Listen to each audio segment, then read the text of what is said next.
నిన్న ఈక్వేషన్ గుర్తున్నదా మీకు? Potential equation sir? గుర్తుంది సార్. స్క్రీన్ కనిపిస్తుంది కదా? కనపడుతుంది సార్. దాంట్లో నిన్న ఆ చిన్న రింగు వల్ల ఏబిసిడి అనేటువంటి రింగు వల్ల ఆ పి అనేటువంటి పాయింట్ దగ్గర వచ్చేటువంటి పొటెన్షియల్ స్మాల్ పొటెన్షియల్ డివి అనుకున్నట్లయితే that dv is equal to q by 8πε0 into capital are into small r, న్యూమరేటర్లో ఇంటూ డిఎక్స్ అనేటువంటిది వచ్చింది. ఇప్పుడు నాకు మొత్తం స్పియర్ వల్ల పొటెన్షియల్ ఎంత వస్తుంది అనేటువంటిది లెక్క కట్టాలి. ఇప్పుడు మనం తీసుకునేటువంటి point out side the spear అనుకోండి. ఇక్కడ మళ్ళీ నేను ఒకసారి మీకు ఈ ఫిగర్ చూపిస్తాను చూడండి. ఇది స్పియరు. మనం తీసుకున్నటువంటి పాయింట్ పి అనేటువంటిది ఎక్కడ ఉన్నది? Outside the sphere. ఇప్పుడు మనం ఏం చేసామంటే ఇదిగో ఈ ఏబిసిడి అనేటువంటి స్మాల్ ఎలిమెంట్ లేదా సర్క్యులర్ రింగ్ వల్ల పి అనేటువంటి పాయింట్ దగ్గర potential d V is equal to ఎంతో కనిపెట్టాం. ఇప్పుడు ఇట్లాంటి స్లైసెస్ లేదా చిన్న చిన్న రింగ్స్ దీంట్లో ఎన్ని ఉన్నాయంటే చాలా ఉన్నాయి. ఎక్కడి నుంచి ఎక్కడి వరకు ఉన్నాయి చూడండి. ఇదిగో చూడండి, ఈ అంచు దగ్గర నుంచి తర్వాత ఇదిగో ఈ అంచు వరకు ఉంది. ఇప్పుడు ఈ మొదటి అంచు పి దగ్గర నుంచి ఎంత దూరంలో ఉంటుందో చెప్పండి.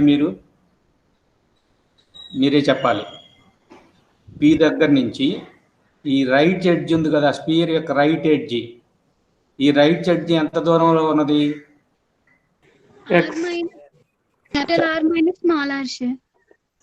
Small r minus small r. ఇక్కడ నుంచి సెంటర్ వరకు ఏమో స్మాల్ ఆర్ ఉంది, తర్వాత దాని రేడియస్ అది తీసేయాలి.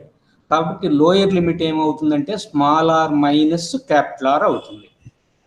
తర్వాత ఎంతవరకు తీసుకున్నాం? అవతల ఎడ్జ్ వరకు తీసుకున్నాం. అంటే ఇదిగో ఈ లెఫ్ట్ ఎడ్జ్ వరకు తీసుకున్నాం అన్నమాట.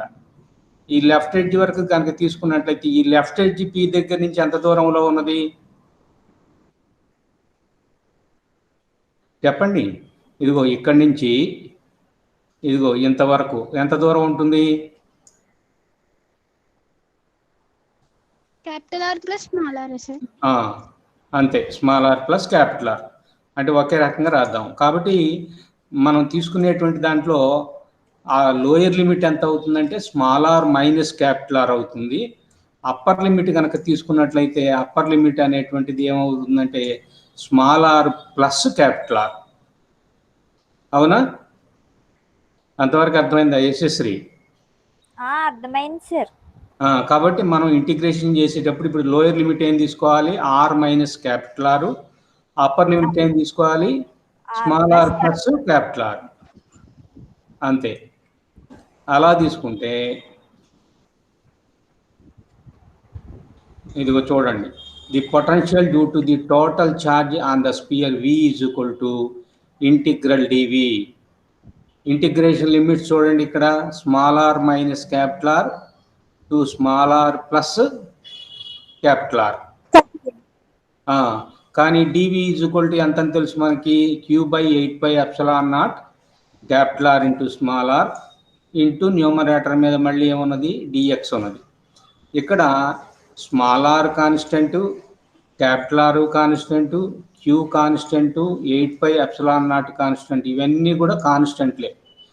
క్యూ ఎందుకంటే కాన్స్టెంటు, మనం స్పియర్కి మొత్తం ఇచ్చేటువంటి ఛార్జ్ ఒకేసారి ఇచ్చాం, అది constant. Radius of the sphere capital are అనేది కాన్స్టెంట్.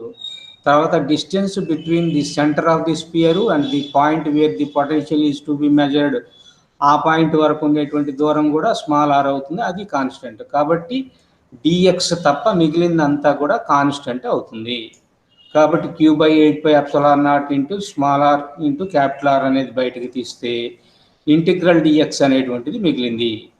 ఇంటిగ్రల్ డిఎక్స్ చేస్తే ఏమొస్తుంది? ఏమొస్తుంది? ఎక్స్. కాబట్టి ఇదిగో ఎక్స్ వచ్చింది. లిమిట్స్ అప్లై చేద్దాము. లోయర్ లిమిట్ ఎంత?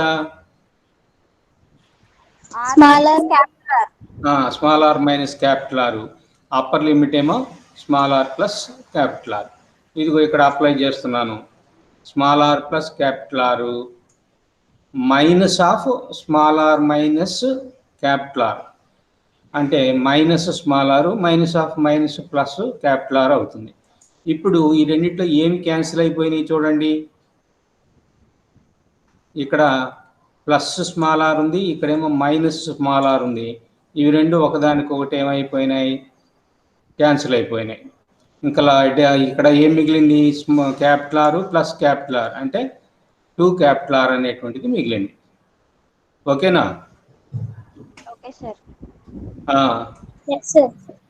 అప్పుడు ఏమేమి క్యాన్సిల్ అవుతాయంటే ఇది ఇక్కడ 8πε0లో ఒక 2 క్యాన్సిల్ అయిపోతుంది. పైన న్యూమరేటర్లో 2 ఉంది కదా, అవునా? అట్లనే న్యూమరేటర్లో క్యాపిటల్ ఆర్ ఉన్నది, డినామినేటర్లో కూడా క్యాపిటల్ ఆర్ ఉంది.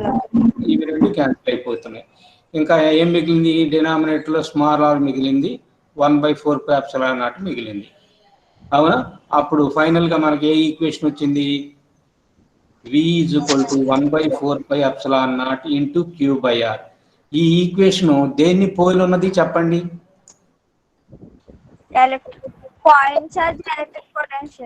అంతే.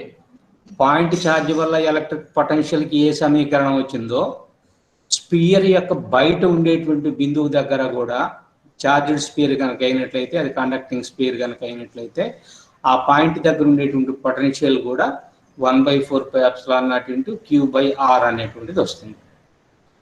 ఇప్పుడు మనకు ఒక విషయం తెలుసు, 1/4πε0 అనేటువంటిది కాన్స్టెంట్, q అనేటువంటిది కాన్స్టెంట్. ఈ మొత్తం ఒక కాన్స్టెంట్ అనుకున్నట్లయితే అప్పుడు వికి స్మాల్ ఆర్కి ఉండేటువంటి రిలేషన్ ఏంటి చెప్పండి?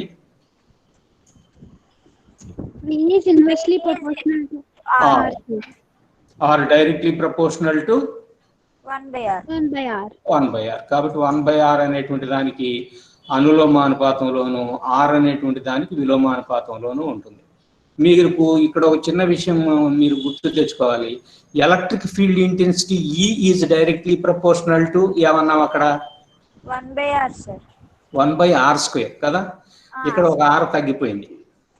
అయితే అక్కడ ఆర్ పెరిగితే ఈ తగ్గిపోతుంది, ఇక్కడ కూడా ఆర్ పెరిగితే వి తగ్గిపోతుంది. కాకపోతే అక్కడ తరుగుదల ఉన్నంతగా ఇక్కడ తరుగుదల ఉండదు అనమాట. అక్కడ స్క్వేర్ ఉన్నది అంటే 1/r ఇంటూ 1/r అన్నట్టుగా, ఇక్కడేమో ఒక 1/r మాత్రమే ఉన్నది. అందువల్ల ఇక్కడ తగ్గుతుంది, కాకపోతే అక్కడ తగ్గినంతగా తగ్గదు, ఆర్ విలువ పెరుగుతుంటే. అంటే సెంటర్ ఆఫ్ ది స్పియర్ దగ్గర నుంచి బయట దూరంగా వెళుతున్న కొద్దీ పొటెన్షియల్ అనేటువంటిది తగ్గిపోతూ వస్తుంది. ఇప్పుడు దీన్ని రెండు బిందువుల దగ్గర ఉండేటువంటి పొటెన్షియల్స్గా కనుక రాసుకున్నట్లయితే, ఆ రెండు బిందువుల దగ్గర పొటెన్షియల్స్ V1 V2 అనుకుంటే, ఆ పాయింట్స్ మనం తీసుకున్నటువంటి అంటే పొటెన్షియల్ని ఎక్కడైతే మెజర్ చేస్తున్నామో ఆ పాయింట్స్ రెండు కూడా మనం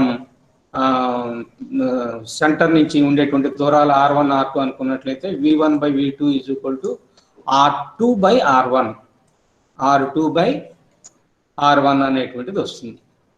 ఓకేనా? ఇంతవరకు అర్థమైందా? ఓకేనా? Okay sir.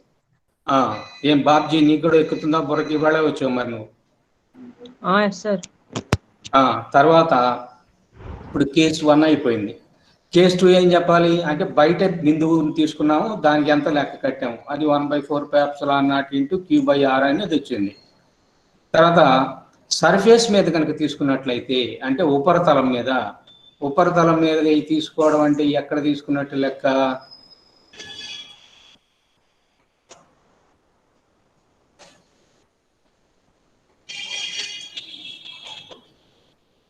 చూపిస్తున్నాను, స్క్రీన్ కొంచెం పక్కకి వెళ్ళింది.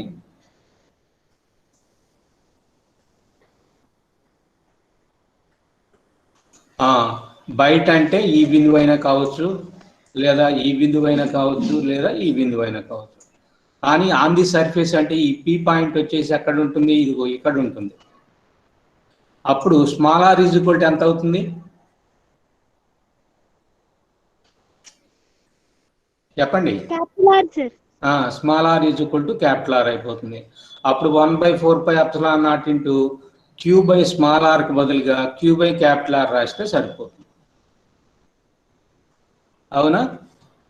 కాబట్టి చూడండి, ఇక్కడ మనం బొమ్మ వేయలేదు, దీని గురించి పెద్దగా రాసేటువంటి విషయం లేదు. When the point p lies on the surface of the sphere, గోళం యొక్క ఉపరితలం మీద కనుక బిందువుని తీసుకున్నట్లయితే small r is equal to ఏమైపోతుంది, క్యాపిటల్ ఆర్ అవుతుంది.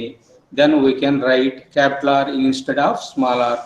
Then the equation becomes v equal to 1/4πε0 into q by capital r అనేటువంటిది ఉన్నది.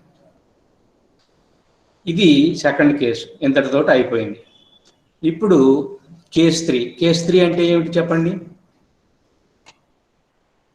Inside the sphere. Inside the sphere. ఇప్పుడు మనం ఆల్రెడీ డ్రా చేసినటువంటి ఒరిజినల్ ఈక్వేషన్ డివికి ఉన్నది కదా, ఈ ఈక్వేషన్ 7 అనుకున్నామే. Dv is equal to q by 8πε0 into capital are into small r into dx. ఇదే సమీకరణాన్ని తీసుకొని మళ్ళీ ఇంటిగ్రేట్ చేస్తాం. కాబట్టి ఈక్వేషన్ ఏమీ మారదు. కాబట్టి ఏ కేసు అయినా కానీ మనం తీసుకునేటువంటి ఈక్వేషన్ మాత్రం ఇదే. అయితే ఇప్పుడు లిమిట్స్ ఎట్లా మారుతున్నాయో చూడండి. మళ్ళీ మీకు నేను అదే బొమ్మను చూపిస్తాను. ఇప్పుడు చూడండి, ఇంతకుముందు పాయింట్ పి అనేటువంటిది ఇక్కడ తీసుకున్నాను కదా. ఇప్పుడు ఆ పాయింట్ పి అనేటువంటి దాని ఇదిగో మీకు ఈ బ్లాక్లో కనిపిస్తుందో లేదో చూడండి. ఇదిగోండి, ఈ పాయింట్ కనిపించిందా మీకు? నేను డార్క్ చేసింది ఆ స్లైస్ పక్కనే ఉన్నది. ఇప్పుడు ఆ పాయింట్ పి ఇక్కడ తీసుకొని ఇప్పుడు సెంటర్ దగ్గర నుంచి ఈ పి అనే పాయింట్ వరకు ఉండేటువంటి దూరాన్ని నేను స్మాల్ ఆర్ అనుకుంటాను. ఇప్పుడు small r is less than capital R. ఒప్పుకుంటారా? లోపల ఉన్నది కాబట్టి స్మాల్ ఆర్ తగ్గిపోయింది. కాబట్టి small r is less than capital R. ఇప్పుడు చెప్పండి, ఇదిగోండి ఆ బిందువు దగ్గర నుంచి, అంటే ఇప్పుడు నేను చూపించాను కదా, ఈ బిందువు దగ్గర నుంచి ఈ ఎడ్జ్ ఎంత దూరంలో ఉంటుంది మీరు చెప్పండి. ఇందాక ఏమా? Capital are minus small r. Capital are minus small r అవుతుంది. కాబట్టి లోయర్ లిమిట్ ఏమవుతుంది? క్యాపిటల్ ఆర్ మైనస్ స్మాల్ ఆర్గా తీసుకుంటాం, అంతే కదా. ఇక్కడి నుంచి ఇక్కడ వరకు ఉండేటువంటి దూరం అంటే ఈ మొత్తం దూరంలో నుంచి ఆ దూరం తీసేయాలి. మరి రెండో ఎడ్జ్ తీసుకున్నట్లయితే, ఇదిగో ఈ ఎడ్జ్ కనుక తీసుకున్నట్లయితే ఆ ఎడ్జి ఇదిగో ఇక్కడ మనం తీసుకున్నటువంటి పి బిందువు దగ్గర నుంచి ఎంత దూరంలో ఉంటుంది? r+r. అంతేగా, capital are plus small r. ఇందాకన్నా small r minus capital r నుంచి small r plus capital r అయితే ఇప్పుడు తిరగబడ్డాయి. Capital are minus small r నుంచి capital are plus small r వరకు తీసుకోవాలి లిమిట్స్. అంతవరకు అర్థమైందా? అర్థమైంది సార్. ఇప్పుడు మళ్ళీ ఆ డెరివేషన్ పార్ట్కి వెళ్ళిపోండి. అదే బొమ్మ మీరు మళ్ళీ వేయక్కర్లేదు.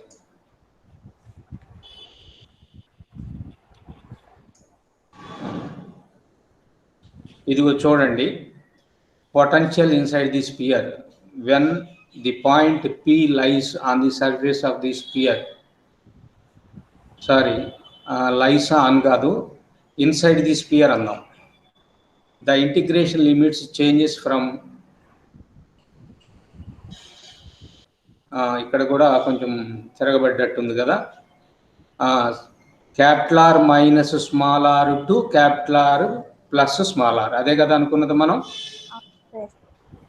కాబట్టి ఇక్కడ ఆ వర్డ్స్లో కొంచెం తేడా పడింది, అది టక్కన వెళ్ళిపోతుంది.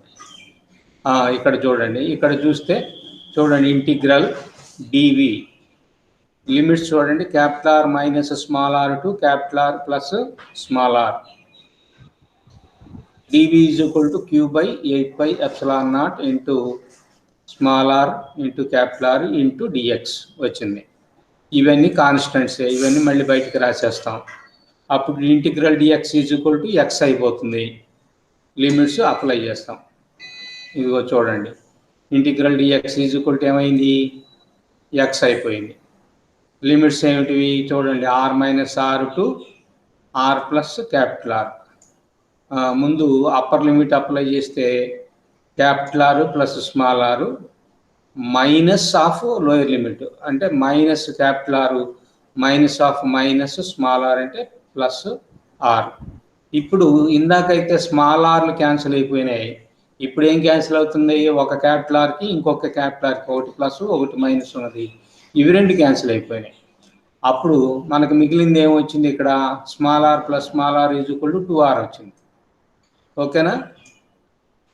అప్పుడు న్యూమరేటర్లో ఒక 2rకి డినామినేటర్లో ఒక 2rకి క్యాన్సిల్ కనుక అయిపోయినట్లయితే ఇప్పుడు ఏం మిగిలింది, 1/4πε0 into q by capital are.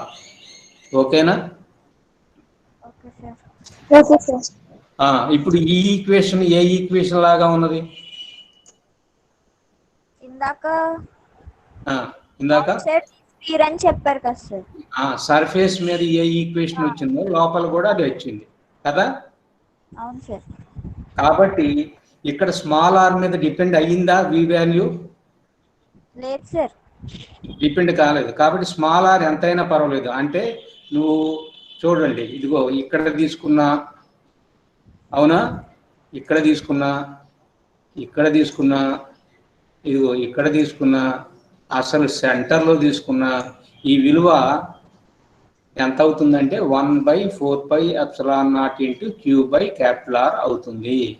అంటే బయటికి వెళ్ళే కొద్దీ మాత్రమే ఈ వి వాల్యూ అనేటువంటిది తగ్గిపోతుంది. కానీ ఉపరితలం మీద ఎంత ఉంటుందో లోపల నువ్వు ఏ బిందువు దగ్గర తీసుకున్నా కూడా అన్ని బిందువుల దగ్గర సమానమైనటువంటి విలువ, ఈక్వల్ వాల్యూస్ కలిగినటువంటిదే ఉంటుంది. ఆ విలువ ఎంత ఉంటుంది అంటే వి is equal to 1/4πε0 into q by capital r. కాబట్టి స్మాల్ ఆర్ తీసుకుంటేనేమో అవుట్ సైడ్ వస్తుంది, క్యాపిటల్ ఆర్ తీసుకుంటే ఆన్ ది సర్ఫేస్ వస్తుంది, ఇన్సైడ్ ది స్పియర్ వస్తుంది. ఓకేనా? అర్థమైనట్లేనా మిగిలిన వాళ్ళకి? ఇప్పుడు మీకు ఇంతకుముందు స్పియర్కి ఎట్లా గ్రాఫ్ గీసానో ఇప్పుడు కూడా మళ్ళీ స్పియర్కి అదే గ్రాఫ్ గీస్తాను. ఇదిగో ఎక్స్ యాక్సిస్ మీద ఏం తీసుకుంటున్నాము, డిస్టెన్స్.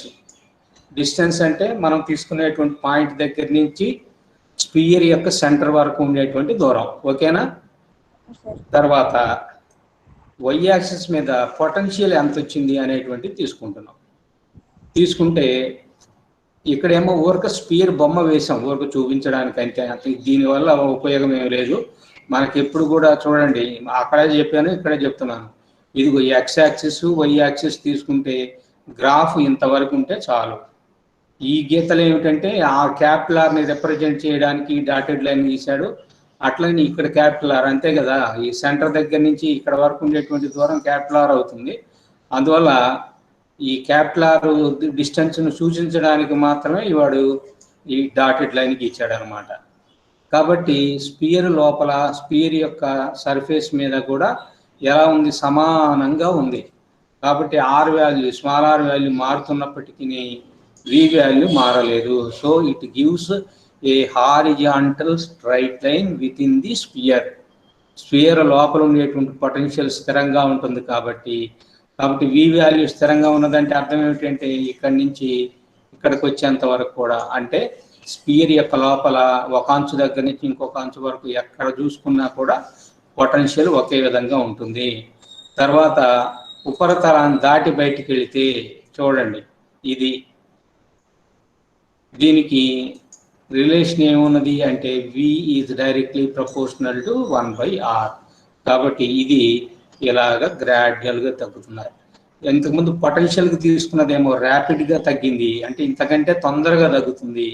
ఇదేమో గ్రాడ్యువల్గా తగ్గుతుంది. అయితే బొమ్మ ఇట్లుందనుకోండి, మీరు కావాలంటే ఏం చేస్తారంటే దీనికంటే కొంచెం పైకి లేపండి, పర్వాలేదు. ఓకేనా? ఇక్కడ కూడా గ్రాఫ్ సడన్గానే పడిపోయినట్టుంది, కానీ మీరు ఏం చేస్తారు, ఇది ఇలాగా అలా పడిపోయినట్టు కొంచెం హైట్ లేపితే అంత తొందరగా పడిపోయినట్టు కాకుండా నెమ్మదిగా పడిపోయినట్టు అవుతుంది. అంటే V is directly proportional to 1/r అంటే నెమ్మదిగా పడుతుంది. దానికంటే స్పీడ్గా ఏం పడుతుంది, 1/r² పడుతుంది. దానికంటే తొందరగా ఏం పడుతుంది, 1/r³ పడిపోతుంది. అది గుర్తుపెట్టుకోండి. ఓకేనా? Okay sir. ఇంతటితోటి మనం ఎలక్ట్రోస్టాటిక్స్ అనేటువంటి పార్ట్ని పూర్తి చేసాం. మనం నెక్స్ట్ దేనికి వెళ్ళాల్సి వస్తుందంటే డైఎలక్ట్రిక్స్ అనేటువంటి చాప్టర్లోకి వెళ్ళాలి. డైఎలక్ట్రిక్స్ అనేటువంటి చాప్టర్ చిన్న చాప్టరే, అది నెక్స్ట్ వీక్ ఒక 2 క్లాసులో ఏమో చెప్తే 2 క్లాసుల్లోనూ 3 క్లాసుల్లోనూ అయిపోతుంది. దానికి కూడా కొద్దిగా ఇంట్రడక్షన్ అవసరమైతే ఇస్తాను, లేకపోతే డైరెక్ట్గా పాఠంలోకి వెళ్ళిపోతాను. ఓకేనా? Okay sir. ఇంకా కొత్తగా వచ్చిన వాళ్ళు కానీ మీ పాత వాళ్ళకు ఉండేటివి ఏమైనా డౌట్ ఉంటే మాట్లాడతారా? నేను ఇంకా రికార్డింగ్ ఆపేస్తాను. ఓకేనా? Okay sir.